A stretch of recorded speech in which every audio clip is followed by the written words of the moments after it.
దేశవ్యాప్తంగా జై భీమ్ జై సంవిధాన్ అంటూ రాజ్యాంగాన్ని చేతబట్టుకొని ప్రజలను మభ్యపెడుతూ రాజకీయాలు చేస్తున్నటువంటి ఒక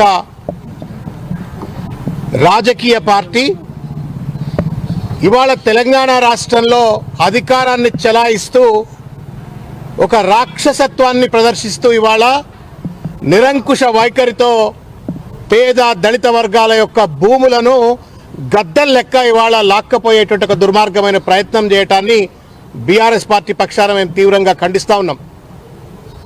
లగచర్ల ఉదంతం మర్చిపోలే.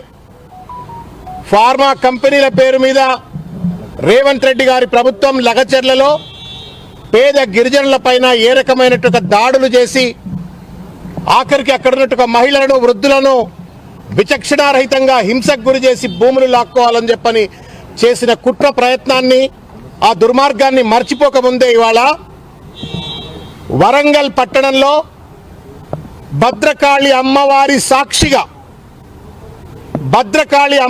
సాక్షిగా అక్కడ ఉన్నటువంటి ఒక దాదాపు 60-70 సంవత్సరాలుగా అక్కడ ఉన్నటువంటి ఒక దళిత కుటుంబాలను అత్యంత దుర్మార్గమైనటువంటి ఒక రీతిలో అభివృద్ధి పేరు మీద ప్రాజెక్టుల పేరు మీద కనీస డ్యూ ప్రాసెస్ నోటీసులు ఇవ్వకుండా వాళ్ళ ఇళ్లను కబ్జా చేయాలని చెప్పని కూల్చివేయాలని చెప్పని బుల్డోజర్ రాజ్యం చలాయిస్తూ రేవంత్ రెడ్డి గారి ప్రభుత్వం అత్యంత దాష్టికానికి పాల్పడుతున్నటువంటి ఒక విషయాన్ని తీవ్రంగా ఖండిస్తూ ఉన్నాం.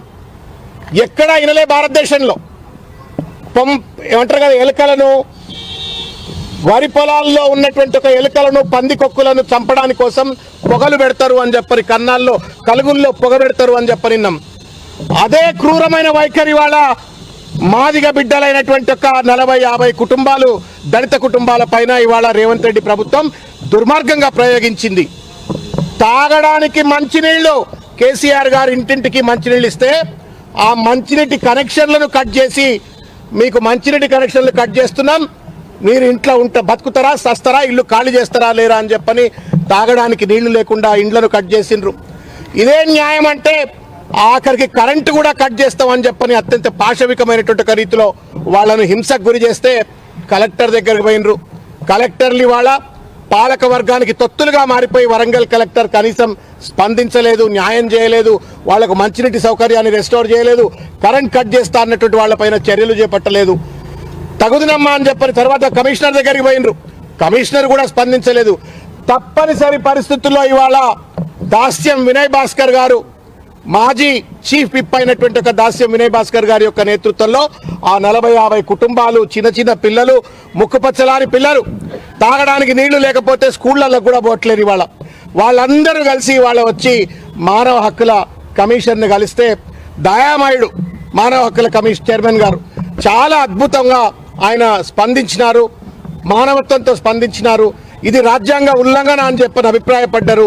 తప్పనిసరిగా ఈ యొక్క కుటుంబాలకు న్యాయం చేస్తాము అని చెప్పని వారు ఆశ్వాసన ఇవ్వటమైంది. మళ్ళా మార్చి 9 నాడు ఇప్పుడు ఇవాళ సరి అయినటువంటి ఒక రీతిలో ఆర్డర్స్ జారీ చేస్తాము.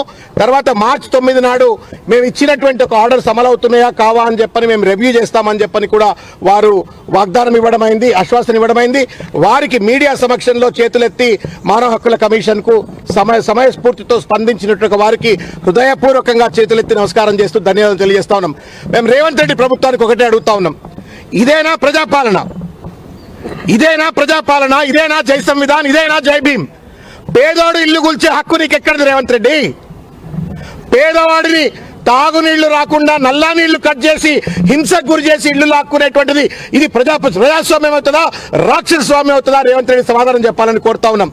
లగచర్ల లెక్కే చేస్తుంది నీ అరాచకత్వానికి, నీ దుర్మార్గానికి, నీ యొక్క నిరంకుశత్వానికి అడ్డుకట్టలేదన్నట్టుగా ఇవాళ వరంగల్లో కూడా ఇదే రకమైన దాష్టికానికి పాల్పడతా ఉన్నాం. మేము తెలంగాణలో ఉన్నటువంటి ఒక దళిత గిరిజన సంఘాలన్నిటి కూడా విజ్ఞప్తి చేస్తా ఉన్నాం. ఈ మానవత్వం పైన జరుగుతున్నటువంటి ఒక దాడిది, రాజ్యాంగం పైన రేవంత్ రెడ్డి చేస్తున్న దాడి ఇది. ఈ దాడికి వ్యతిరేకంగా తప్పనిసరిగా వరంగల్లో చిన్న 40 కుటుంబాలు కావచ్చు, నిన్న లగచర్ల, మొన్న లగచర్ల, నిన్న వరంగల్, రేపు ఇంకో ఊరు అవుతుంది.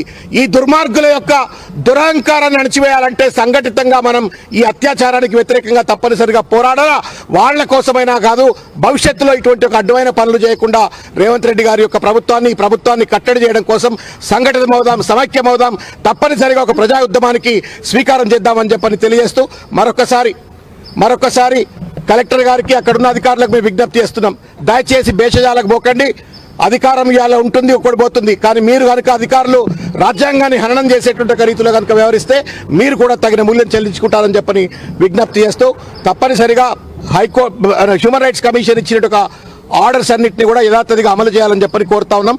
మానవత్వం కాపాడబడాలా, దళితుల హక్కులు కాపాడాలని చెప్పని కోరుతా ఉన్నాం.